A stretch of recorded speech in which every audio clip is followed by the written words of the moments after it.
너는 세상의 복이 될지라. 하나님은 아브라함에게 너는 복의 근원이 될지라고 말씀해 주셨고, 이 말씀은 평소 아브라함의 삶의 소명 같은 것이 되었습니다. 그 말씀이 일단 하나님이 아브라함에게 복을 주시겠다는 약속입니다. 내가 너한테 복 줄 거야. 그런데 그 다음에 꼬리표가 붙습니다. 그런데 그 복 가지고 너만 잘 살면 안 돼. 내가 너한테 복을 주는 목적이 있어. 너 혼자 잘 먹고 잘 살라고 주는 게 그 목적은 아니야. 내가 복을 받으면 그걸 내게서부터 세상으로 흘러보내서 많은 사람이 복을 받게 해다오. 그게 내가 너를 택하여 내게 복을 주는 목적이야. 이것이 하나님께서 아브라함에게 하신 복의 근원이 되라는 말씀의 의미입니다. 자기 혼자 잘 먹고 잘 사는 복이 결코 아닙니다. 흘려보냄, 나눔, 섬김은 아브라함의 후손들인 우리 예수님을 믿는 사람들에게 주시는 마치 아브라함과 같이 하나님이 주신 커다란 소명이요 사명입니다. 만일 그렇지 않으면 우리가 예수님을 믿지 않으나 잘된 사람들, 하나님을 믿지 않는 세상에서 복 받은 사람들과 뭐가 다르다고 할 수 있겠습니까?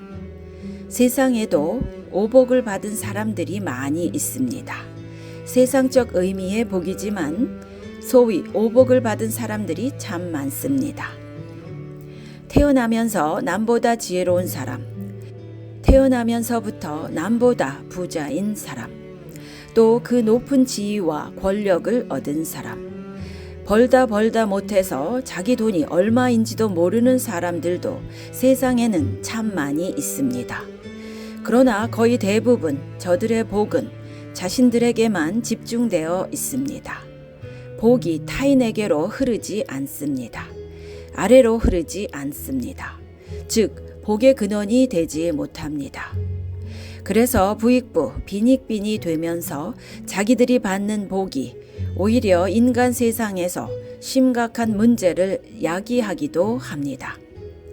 저들이 아브라함처럼만 살 수 있다면, 즉 복의 근원이 되어 복을 흘려보내고 복을 세상과 두루 나눈다면 세상은 얼마나 좋은 세상이 될까요?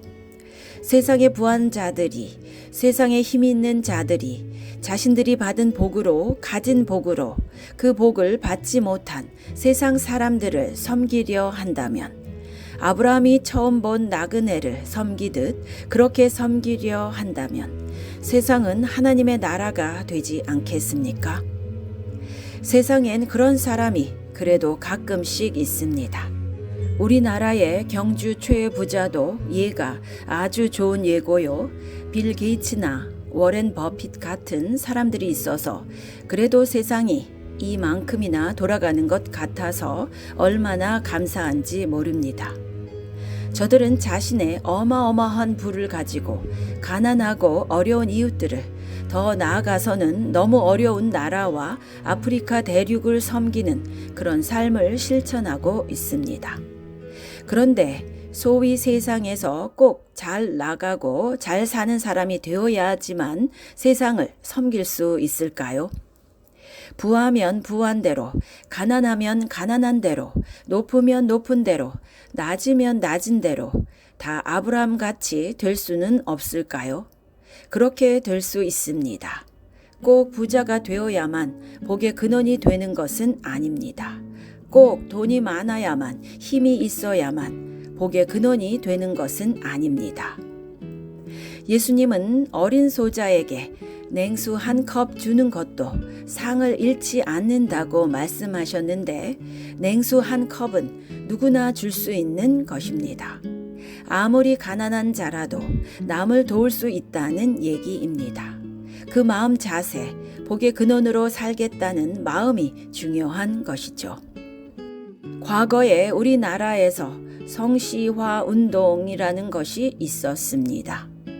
그 도시에 꽤 많은 교인들이 집회로 함께 모였고 하루는 제가 성시화 대회에 초청을 받아서 가서 하나님 말씀을 전했습니다. 성시화가 되려면 우리 예수님 믿는 사람들이 아브라함처럼 자기 복을 흘려보내는 복의 근원이 되면 그것이 세상 사람들에게 감동을 주고 하나님의 이름을 높이게 되어서 그 도시가 성시화되는 길이 아니겠는가. 그런 방향으로 설교를 했습니다.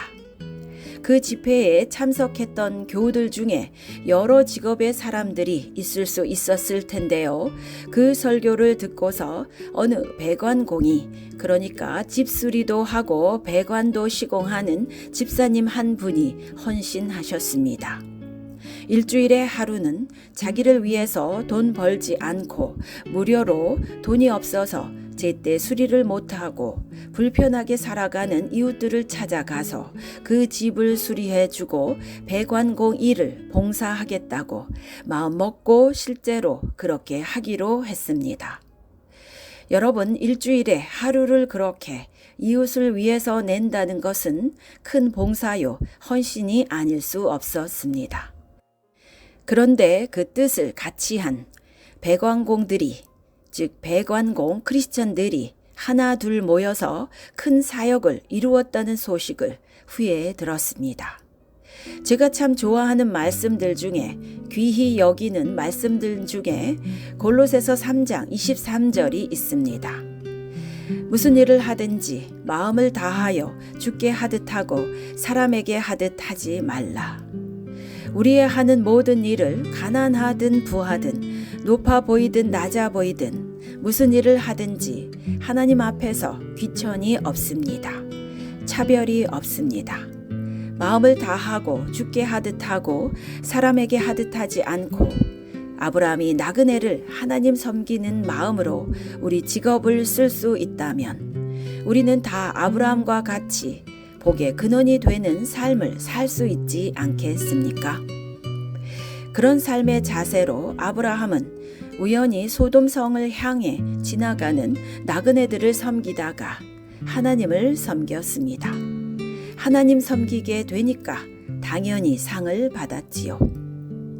25년 가까이 끌어오던 아들을 주시겠다는 약속이 그때 종지부를 찍게 되었습니다. 또 누구든지 제자의 이름으로 그 소자 중 하나에게 냉수 한 컵이라도 주는 자는 내가 진실로 너희에게 이르노니 그 사람이 결단코 상을 잃지 아니하리라. 하나님이 얼마나 약속하고 싶으시면 결단코라는 그 단어를 쓰시겠습니까? 결단코 상을 잃지 않으리라 하시니라. 제가 승동교회에서 첫 담임 목회를 했었습니다. 아주 추운 겨울날이 있었는데요.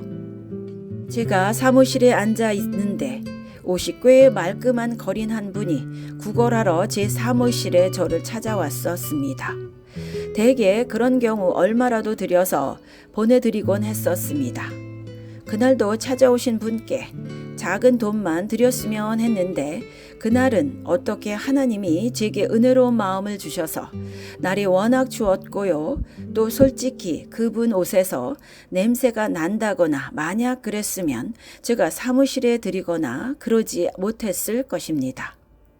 그런데 그분은 옷도 깨끗하셨고 아마 구걸하는 일이 익숙해 보이지 않는, 몸을 쭈뼛쭈뼛하는 것이 더 안쓰러워 보여서 제가 사무실에 들어오시라고 했습니다. 돈은 좀 이따 드릴 터이니 우선 날이 너무 추우니까 여기 소파에 앉아서 난로 앞에서 불 좀 쬐고 몸 좀 녹이시고 차 한 잔 하시고 가시라 그렇게 했습니다.